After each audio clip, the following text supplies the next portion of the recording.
Romas Avižienis, Lyduokių medžiotojų klubo vadovas. Papasakokit apie vakarykštį incidentą, kas čia įvyko.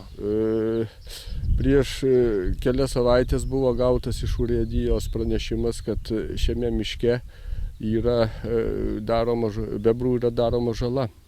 Ir su savo klubo vyrais buvau kalbėjęs, kad reikia ten išardytą užtvanką, kad nedarytų žalos, nes yra neperspektyvios bebravietės ir vienu žodžiu jos yra naikintinos.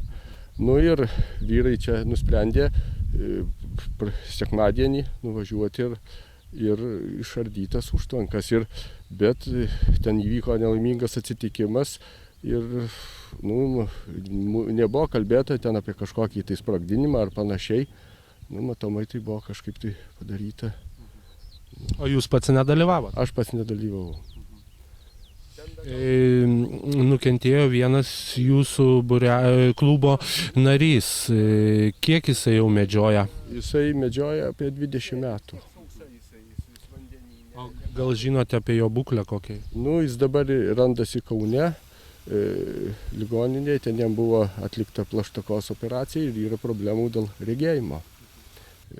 Matomai ten, nes buvo privaryta purvo į akis ten sužalotas. O kaip būrelį, vis tiek gal kažkaip šnekėsitės apie tokius? Tai dabar vis tiek vyksta policijos tyrimas ir nustatys, kas ten, kokiam aplinkybėm tai įvyko, tada žiūrėsim, kurie kalti buvo, tai spręsim.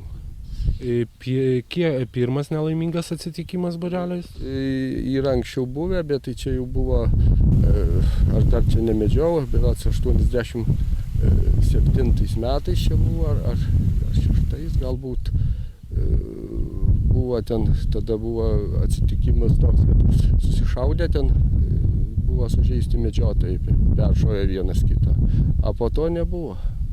O kiek žmonių buvo vakar? Mano duomenim 5.